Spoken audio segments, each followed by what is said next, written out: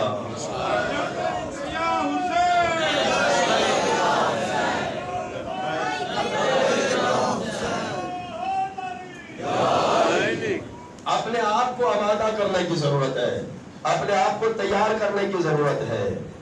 حسین موت سے نہیں ڈرتے، اور یہ کیسے موت سے ڈرا سکتے ہیں؟ بس آخری جملہ فضائل کا، میرے آقا عباس نے جو خطبہ دیا تھا اور مولا حسین کا تعارف کروایا تھا، اسی خطبے میں میرے آقا نے فرمایا تھا، ارے تم ہمیں موت سے ڈراتے ہو، ہمیں موت سے ڈراتے ہو، موت سے دھمکاتے ہو، یہ تو وہ گھرانہ ہے جو بچپن میں موت سے کھیلا کرتا ہے، اب تو عین شباب کے عالم میں، اب تو عین جوانی کے عالم میں ہے۔ اپنے آپ کو آمادہ کرے، اور یہ گریا، یہ آنسو، یہ یزید اور یزیدیت کو نابود کر دیتا ہے، یہ یزید اور یزیدیت کو ختم کر دیتا ہے۔ ایک جنازے میں چونکہ شرکت کرنی ہے اس لیے مختصر کر دیا ہے، وقت ہوتا تو چند باتیں اور عرض کرتا۔ شب اربعین ہے، جب چلے تھے بہن اور بھائی مدینے سے تو تقسیم کیے تھے کام، جب اعلان کیا تھا میرے آقا نے کہ میں جا رہا ہوں، جناب زینب عالیہ شریکت الحسین بہن نے کہا بھیا آپ اکیلے نہیں جائیں گے، زینب تیرے ساتھ جائے گی۔ کہا بہن زینب میرے کام دو میدان میں نے فتح کرنے ہیں، ایک کربلا کا میدان ہے اور ایک شام کا میدان ہے۔ کہا بھیا کام تقسیم کر لیتے ہیں، کربلا کا میدان جانے اور حسین جانے، شام جانے اور زینب جانے، اجرکم اللہ، شام جانے اور زینب جانے۔ عزاداروں رونے کے لیے ایک ایک جملہ ہی کئی گھنٹے رونے کے لیے کافی ہوتا ہے۔ صاحب فتویٰ ایت اللہ مرزا شیرازی جس نے تمباکو کا فتویٰ دیا تھا، یہ کربلا میں ایک مجلس میں بیٹھے تھے، تو ذاکر جب مجلس پڑھ رہا تھا تو گریہ کر رہے تھے، رو رہے تھے، اور ایک بار ذاکر کو کہا ذرا آہستہ آہستہ پڑھو مجلس، آرام سے پڑھو مجلس، ایک ایک جملے پہ ہمیں جی بھر کے رونے دو۔ اور ایک جملہ ذاکر نے پڑھا تو چیخ مار کے روئے اور غش کھا گئے تھے۔ اور ذاکر نے جملہ کیا پڑھا تھا؟ ذاکر نے یہی کہا تھا جب اعلان ہوا زینب کو دربار میں پیش کیا جائے، اجرکم اللہ، اسی جملے پہ ایت اللہ شیرازی غش کھا گئے تھے، زینب کو دربار میں پیش کیا جائے۔ تو میری آقا ذاتی فرماتی ہے بھیا حسین کام تقسیم کرتے ہیں، کربلا کا میدان جانے حسین جانے، شام جانے زینب جانے، اور کہا بھیا حسین تقسیم کر لیتے ہیں کام، جب میدان کربلا میں ہوں گے نا سوار آپ کریں گے جوانوں کو، لاشیں آپ اٹھا کے لے آئیں گے، خیموں کے اندر ان کا ماتم ہم کریں گے۔ اور کہا بھیا تقسیم کرتے ہیں، کاموں کو تقسیم کیا ہے، کہا تقسیم کر لیتے ہیں، مرد تمہارے حوالے خواتین میرے حوالے۔ یہی وجہ ہے کہ مرد کربلا میں شہید ہو جاتے ہیں، حسین کے ساتھ سو جاتے ہیں، اور خواتین زینب کے ساتھ سفر کرتی ہوئی شام کی طرف چلی جاتی ہے۔ اور پھر فرمایا بھیا اور بھی ایک تقسیم کرتے ہیں، بچے تیرے حوالے بچیاں میرے حوالے۔ یہی وجہ ہے کہ قیامت تک اصغر حسین کے ساتھ رہے گا اور سکینہ زینب کے ساتھ رہے گی۔ کام تقسیم کر کے چلے ہیں، اور عزاداروں جب چلے ہیں مدینے سے تو مدینے سے چلتے ہوئے کیا عالم تھا، کیا شان تھی اس قافلے کی، کس انداز میں چلے ہیں؟ کیوں؟ اس لیے کہ اس وقت عباس موجود ہے، اور اعلان ہوتا ہے کہ اس بنی ہاشم کے محلے کو گھیر لو، کسی بھی مرد کو بنی ہاشم کے محلے میں نہ آنے دیا جائے۔ ابھی بیویاں باہر آنے والی ہیں، اور جب بیویاں باہر آتی ہیں تو کسی بیوی کو کوئی جوان سوار کراتا ہے، کسی کو کوئی جوان سوار کراتا ہے. ایک بار ایک ایسی خاتون باہر آتی ہے جس کے سر پہ اتنی چادر ہے کہ سر سے لے کر پاؤں تک وہ چادر زمین پہ خط کھینچتی ہوئی آ رہی ہے. جیسے اس بی بی کا قدم اپنی گھر کے دروازے سے باہر آتا ہے، پہلے ایک جوان آگے بڑھتا تھا، اب حسین بھی کھڑے ہو جاتے ہیں، عباس بھی آگے بڑھتے ہیں، علی اکبر بھی آگے بڑھتے ہیں. تو کسی نے پوچھا یہ کون ہے بی بی جس کا اتنا احترام ہو رہا ہے؟ کہا یہ وہ ہے جس کو گھر میں بھی چلنے کا انداز نہیں آتا تھا، جو گھر میں بھی چلتی نہیں تھی. یہ علی کی بڑی بیٹی زینب عالیہ ہے جس کا قدم گھر سے باہر آ رہا ہے. اور جب عباس نہ رہے تو 11 محرم کو کس عالم میں یہ قافلہ سوار ہو رہا ہے؟ جب ہر بی بی کو علی کی بیٹی نے سوار کرا دیا تو اب کبھی دائیں دیکھتی ہے کبھی بائیں دیکھتی ہے. میرا دل کہتا ہے دیکھ کر کہتی ہوگی بھیا عباس کہاں چلے گئے، بھیا عباس کہاں گئے؟ اور یہ چلا قافلہ، اور جب جا رہا تھا نا تو بہن آئی بھائی کے لاشوں پہ. حالت کیا ہے؟ سر پہ چادر موجود نہیں ہے، ہاتھ بندھے ہوئے ہیں. کہا بھیا ہم نے اکٹھے سفر کیا ہے، مدینے سے لے کر مکہ، مکہ سے کربلا، اور جب سواری پہ آئے ہیں نا تو آپ کی سواری تھی گھوڑے کی زین اور میری سواری تھی محمل. آپ گھوڑے پہ آئے ہیں، میں محمل پہ آئی ہوں. یہاں آپ کا سفر ختم ہو گیا ہے، اب زینب آگے سفر کر رہی ہے.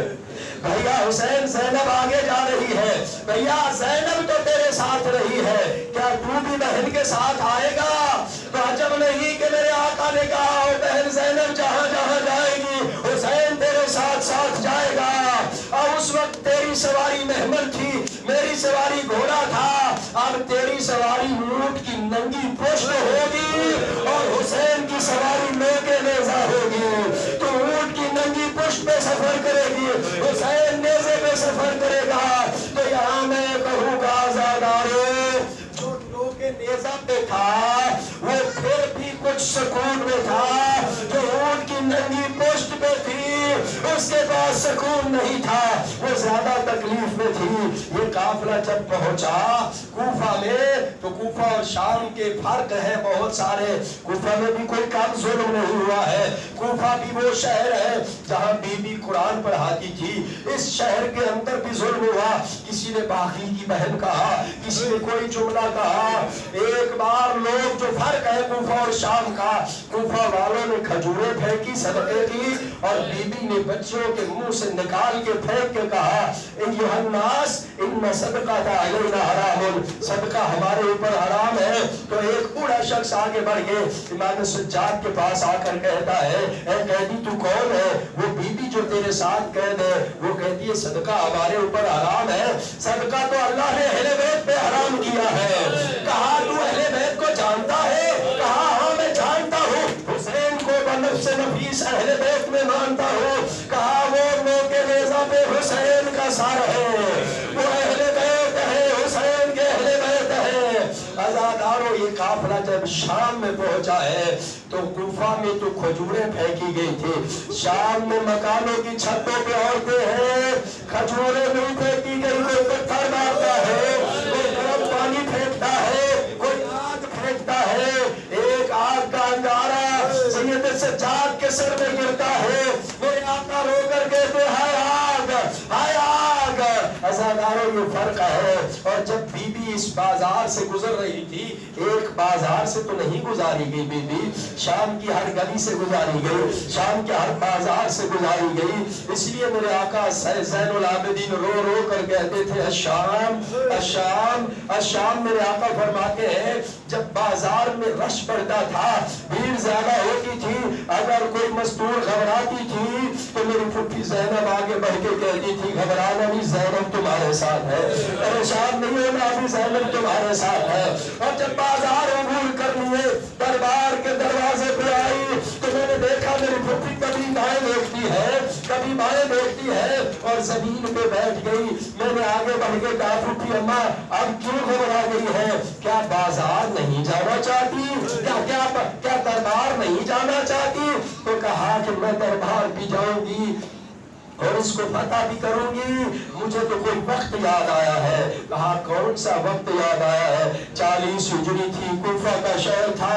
میرے بابا کے سر کو ضرب لگی تھی. زخمی حالت میں میرے بابا نے کہا تھا زینب ایک وقت آئے گا تمہیں شام کے دربار میں جانا پڑے گا، بہت سخت ہوگا اس دربار میں جانا، لیکن زینب اپنے آپ کو تنہا میں سمجھنا، تیرا بابا علی تیرے ساتھ ہوگا.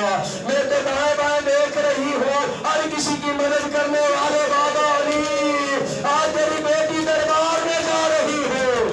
عزادارو 1 سال گزارا اس قید کے اندر، اور پھر ایک بار اعلان ہوا کہ ہم تمہیں رہا کرتے ہیں. تو جب رہائی کا نام آیا میرے آقا نے فرمایا نہیں میں اپنی پھوپھی سے مشورہ کروں گا. تو بی بی نے کہا نہیں نہیں ایسے ہم رہائی نہیں لیں گے، ہماری شرائط ہے، مانے گا تو ہم جائیں گے. جو جیت جاتا ہے وہ ہی اپنی شرائط منواتا ہے. کیا شرطیں ہیں؟ کہا ایک شرط یہ ہے جو کچھ کربلا میں لوٹا گیا ہے وہ ہمیں واپس کیا جائے. ایک شرط یہ ہے کہ ہمیں گھر دیا جائے، شامی عورتوں کو اجازت دی جائے وہ آ کر ہمیں ہمارے شہداء کا پرسہ دے، اور ہمیں اس گھر میں مجلس برپا کرنے کی اجازت دی جائے. عزادارو وہ کہتا ہے میں ساری باقی شرطیں آپ کی مانوں گا لیکن ایک شرط میں نہیں مان سکتا. کہا کون سی شرط؟ کہا جو تم کہتے ہو لوٹا ہوا سامان واپس ہو جائے، میں یہ واپس نہیں کر سکتا. کہا کیوں؟ کہا وہ سارے کرائے کے لوگ تھے، کوئی کچھ لوٹ کے کہیں لے گیا، کوئی کہیں لے گیا، میں وہ واپس نہیں کر سکتا. گھر بھی دوں گا، سر بھی دوں گا. عزادارو ایک گھر دیا گیا اور اس میں بیویاں اپنے شہداء کا ماتم کر رہی تھی. جب سار آنے لگے 7 دن تک علی کی بیٹی نے وہاں پہ مجلس حسین کو برپا کیا ہے.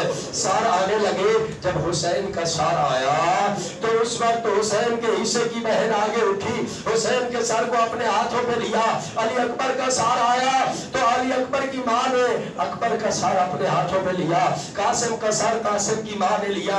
عزادارو ایک ننھے سے بچے کا سار آیا تو اب صرف ایک رباب نہیں اٹھی ہے، ساری بیویاں اٹھی ہے، ہاتھ بڑھا کے کہتی ہے اسرار تو ہر گود کی زینت ہے، اسرار ہماری گود میں آ جا، اسرار ہماری گود میں آ جا. بس آخری جملہ عزادارو پھر آئی شامی عورتیں، ہر بیوی اپنے اپنے شہید کا سر لے کر بیٹھی ہے. شامی عورتیں آتی ہیں اور آ کر پرسہ دیتی ہیں، پوچھتی ہے بی بی یہ تیرا کون؟ کہا یہ میرا ماں آیا حسین جسے میری ماں نے چکیاں پیس کر ڈالا تھا، یہ علی کا لال، یہ زہرا فاطمہ زہرا کا لخت جگر، یہ رسول کا نواسا.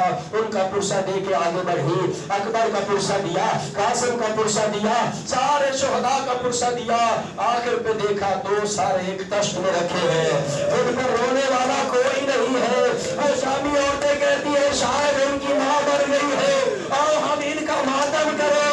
ارے زینب آخر ایک ماں ہے، زینب توڑ کے آتی ہے، اپنے جگر کے ٹکڑوں کو اٹھا کے سینے سے لگا کے کہتی ہے اے شامی عورتوں ایسا نہ کہو، ان کی دکھیاری ماں زینب زندہ ہے، مگر کیا کرے زینب، زینب تو اپنے بھائی حسین پہ روئے گی، زینب تو زہرا کے لال پہ روئے گی. ماتم حسین.